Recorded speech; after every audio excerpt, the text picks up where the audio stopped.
Do you want any more of this other stuff over there? Sure. Yeah, I'll take the Richard Allen, I guess. Or I can hold up the pictures. Seems pictures might be safer with you.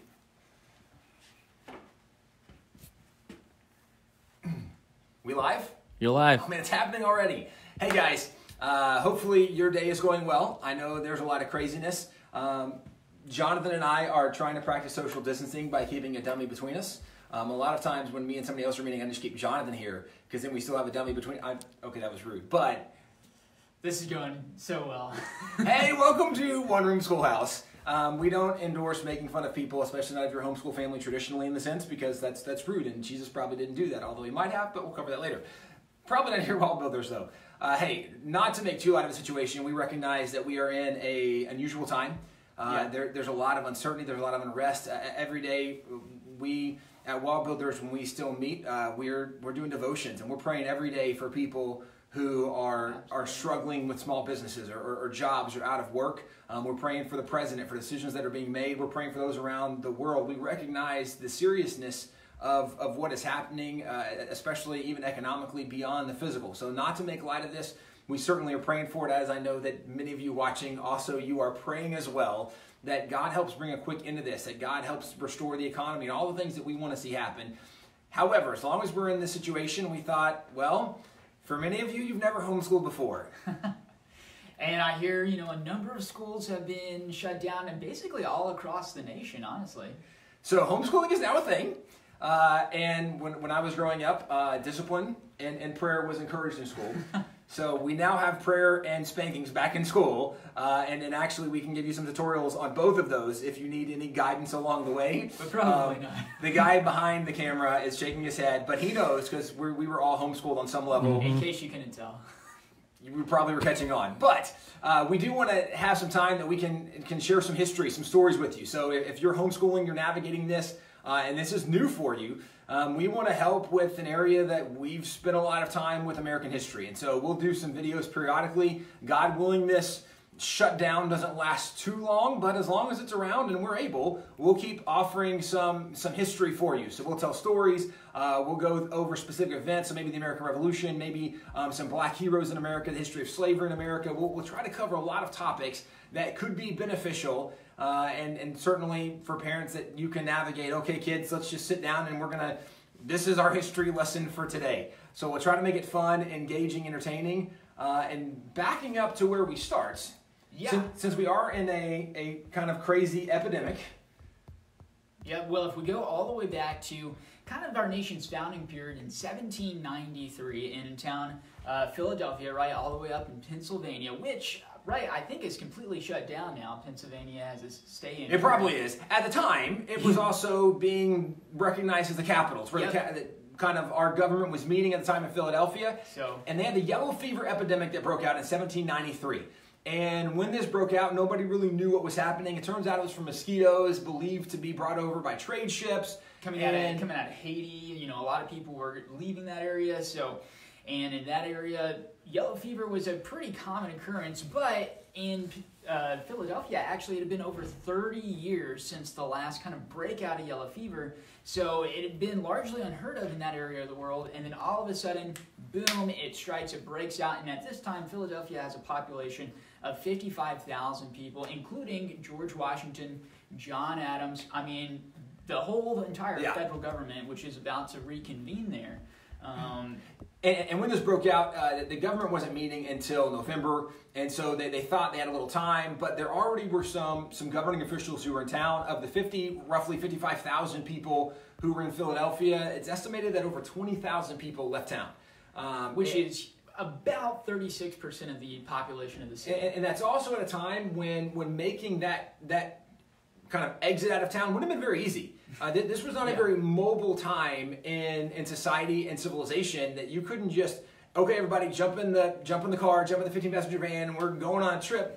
This was a really big deal for more than 20,000 people to leave town. Well, among those 20,000 people plus that left town, the majority of the medical professionals also left town. They recognize that this is dangerous. We don't want to die. Let's leave where there is danger. There were very few, it's estimated that only a couple, 3, 4, 5 doctors stayed behind. Among those who stayed behind was a signer of the Declaration, Dr. Benjamin Rush. Now, Benjamin Rush not only signed the Declaration, Benjamin Rush helped promote the ratifying of the Constitution. He then served on president administrations under George Washington, John Adams, under Thomas Jefferson. Which, all three of those guys, different political parties. Yeah. Kind of an amazing guy. Interesting that, and actually at one point he was asked, like, how can you serve on so many different administrations, your political view? And he said, I've been accused of being a Democrat, an aristocrat, and really, I'm none of these things I'm accused of. I'm really a Christocrat. And his position was, I care much more about serving God than I do serving a specific political party, which is a very interesting and kind of deep perspective to have. But Benjamin Rush is also the guy who helped start the Sunday school movement in America. He started one of the very first Bible societies in America. He started one of the very first abolition societies in America. And that story is fascinating. Maybe one day when we get into kind of the history of slavery, we can get into Benjamin Franklin and Benjamin Rush, the two guys that really start the first abolition society in America. Both of them had slaves. Both of them wanted to end slavery, helped that happen. Actually, Pennsylvania, one of the early states to do that. But he helped start the abolition society. So his resume continues, and it's quite astounding. He also was an avid writer. So going back and looking at his writings, we actually have right here is his account of the yellow fever epidemic, because right, like Tim said, he was one of the few guys who actually stayed back. He had kind of him and about 4 or 5 of his people that he was training that were helping him out. And so he recorded it down, and throughout it, I mean, you can actually look this up online and read through it yourself. And I'll open it up to the title page so you can see. It's called An Account of the Bilious Remitting Yellow Fever as it appeared in the city of Philadelphia in the year 1793. And you can see by Benjamin Rush, MD. And so this was printed kind of actually the year afterwards, so 1794. And if we don't recognize a few of those words at the top, you've only just started homeschooling. So give it a few more weeks. You're going to learn all these words. It's no problem. We've got a Webster's Dictionary back there from the early 1800s. We can check it out later if we need to. But yeah, Dr. Benjamin Rush, he knew what all those words meant. But this actually goes through his efforts to help the city of Philadelphia. And I mean, he stayed even after he himself got sick with it and continued to treat. His house, it's recorded, was always open for people to come to seek treatment. And he tried a number of different things because he had actually been an assistant to a doctor in the yellow fever epidemic from 30 years ago in the same city. So he had had some experience with it, as well as an extensive library, which he, notes that he's spent countless hours scouring to try to find different treatments. Yeah. And at first, some of them didn't work. And I actually was reading through this earlier, and it talks about how even in those times where it's 36% of the people are leaving, and a lot of those people that left weren't able to go just wherever they wanted. They were actually quarantined in places like and 10% of the population died. So of the 55,000, 5,000 people died, believed to be from the yellow fever epidemic. So 10% of the population, but if you now subtract the 20+ thousand left, so of the 30-something thousand people that were made, 5,000 of them died. So this is a huge mortality rate. Absolutely. Especially even considering right now how dangerous and scary COVID-19 is. You're talking 1 to 1.5% at the high level of what they think the death rate might be. So this was much more significant as far as the death toll mortality rate for Philadelphia at that time, with 5,000 people estimated to have died from yellow fever epidemic. And Benjamin Rush stays there, and this is part of what he said about it. So he said, "Heaven alone bore witness to the anguish of my soul in this awful situation," because what he had been trying at first wasn't working. "But I did not abandon hope that the disease might yet be cured. I had long believed that good was commensurate with evil, and that there does not exist a disease for which the goodness of providence has not provided a remedy. And then under this impression of this belief, I applied myself with fresh ardor to the investigation of the disease before me." And so, and if you looked it up and are following along at home, that's on page 196. But the idea is that for every single disease there is, we believe that God has offered and will offer a cure. And so Benjamin Rush was one of the guys trying to help find a cure. One of the things he did is he actually joined up and invited some of his friends to come help in the effort. Some of the friends he invited were the Reverend Richard Allen, the Reverend Absalom Jones. Now, the Reverend Richard Allen is the guy who is known for starting the AME denomination, the first largely black denomination really in history in America. So very significant guy. He was friends with Benjamin Rush throughout this whole thing. Benjamin Rush encouraged him in a lot of areas. Actually, in the life of Richard Allen, it also includes here in the front, containing a narrative of the yellow fever in the year of our Lord 1793. So even in his own story, he recounts what happened when he was there. And Benjamin Rush helped train Absalom Jones and Richard Allen for helping to deal with the sick people. What can we do? How can we navigate it? Part of the thought of the time, today people would think it's really racist, and not necessarily back then it wasn't a motivation necessarily, but the thought was that black people are immune to this. The reason was 30 years earlier when they had the first yellow fever epidemic, that there were much more casualties among whites than among blacks. But part of the reason was many of the blacks had come from nations, many of them had come over as slaves, and in their nations, they'd already dealt with yellow fever. And so now they've had an immunity they've built up, maybe had yellow fever on some level, right, as a kid, whatever else. So they had immunity. So the thought was, well, this doesn't impact black people as much as does white people. So let's have the black people stay and help. Well, Richard Allen, Absalom Jones were two of the guys that stayed and helped, and they were happy to stay and help and do that. Benjamin Rush helped do training for them. One of the interesting things about reading Benjamin Rush's records about this is one thing he thought was a very good cure for any problem, apparently it seems like, was he said we should just bleed people. So they had a medical phlegm, and what they would do with the medical phlegm is that they would use, these are kind of like razor blades on the edge, and they would put this somewhere in your body to draw blood, intentionally trying to drain blood from your body, because I thought if you're sick, it's because you have something bad in your blood, so we need to get that out of you, which is in your blood, so let's draw some of your blood out. Maybe it'll draw the sickness out. So today he's criticized for bleeding people a lot, which does seem really weird that you would bleed people a lot, except every major doctor, largely at that time, still argued that bleeding is a common practice. Now, that's not just the crazy part today.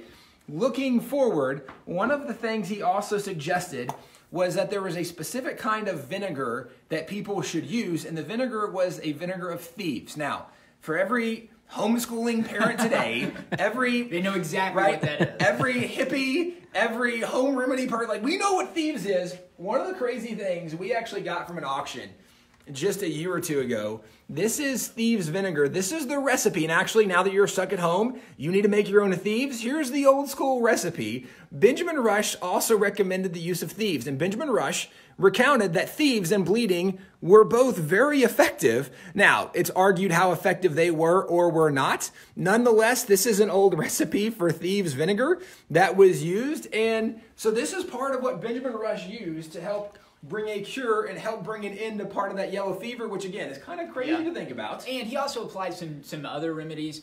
He specifically found that calomel, which is kind of almost an equivalent to liquid mercury. It's a problem. Ingesting that would cause, people to divest, their. So it makes you really sick, and then like you sick out. And the idea was to purge out the bad yellow fever. We do not recommend any of that today. Don't bleed yourself. Don't hardcore purge yourself with mercury. Now, like thieves, that's fine. If you want to use thieves, no problem. Use your thieves. But some of the others, we're going, that's kind of crazy. Yeah, you look at it. But he said that out of all the different treatments, those were the ones that were the most effective.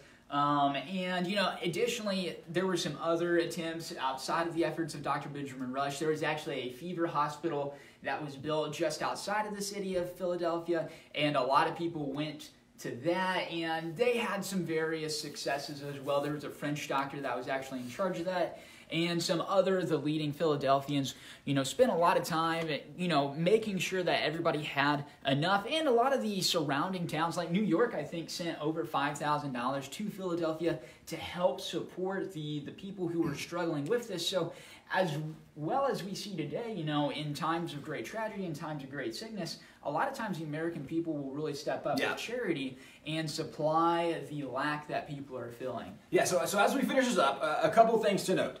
So one of the reasons that Benjamin Rush, Richard Allen, Absalom Jones, several of those guys stayed around is it was their faith in God. Yep. Recognizing that, look, as long as I'm here, I should be serving and helping people. It's up to God when I die, and I'm not going to run scared. I'm just going to trust God. And we're in a situation in our country that there's a lot of people running scared. There's a lot of fear. And one of the verses I see so often now on social media, right, is the verse from Timothy that God has not given us a spirit of fear, but a power of love, a sound mind. And that is so true. Well, this was very much a thought from Benjamin Rush, Richard Allen, Absalom Jones, those three guys who said, look, we're not going to run scared. We're going to help as many people as we can while we're here. And so this is what certainly we'd encourage us as we're navigating the situation, look, we trust in God. We don't always know what's going to happen. And it doesn't mean bad things will never happen, and we don't have to deal with bad things. Certainly, we even know from the Bible that that is part of what we will have to deal with and navigate. And that's why in James it says you consider it pure joy when you go through various trials, because trials are going to come. We just want to make sure we respond the right way. Now, with that being said, this is a little history of yellow fever epidemic. Epidemic's not a brand new thing in America. But as we continue, probably more this week, probably some next week and the following weeks as we're able, we're going to come back and we're going to tell some stories from around the library. So as you're looking, we have kind of right now an education section that we are standing in. This is the one-room schoolhouse. All of these desks are from largely the 1860s to the 1940s. They were used in those one-room schoolhouses, old schoolhouses, largely conducted in winter. And so in winter, this is the stove that would have kept everybody warm in the one-room schoolhouse. This is back from the mid-1800s. And the way it would have worked was in the mid-1800s or really early America, in a one-room schoolhouse, since it was at winter, you would have the younger kids sit toward the front so they're closer to the heat. Bigger kids just wear more layers, right? You're in the back of the school, that's kind of where you are stuck. But this is our education area. As we go around the room, we have a military section, we have a religious section, we have kind of a pop culture section, we have a black history section. So we're going to spend some time just pulling out stories that hopefully entertaining, hopefully compelling, and educational limits of recognizing we have some new to the homeschool community. And as you're navigating this, we want to help. So there's all kinds of videos on our YouTube channel, on Instagram, on Facebook. You can check out wallbuilders.com. We have hundreds of articles. Just about almost anything that you need to know about or could want to know about. And maybe some things you might not even want to know about, but you probably should.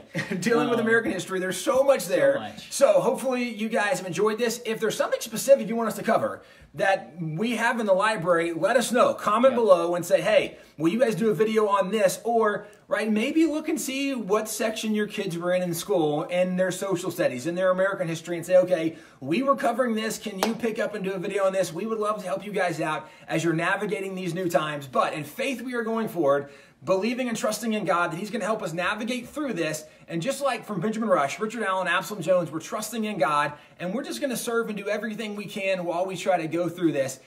You're not alone. One Room Schoolhouse here at WallBuilders. We're going to try to help you as we can, and let us know if there's something specific you want us to cover. God bless you guys.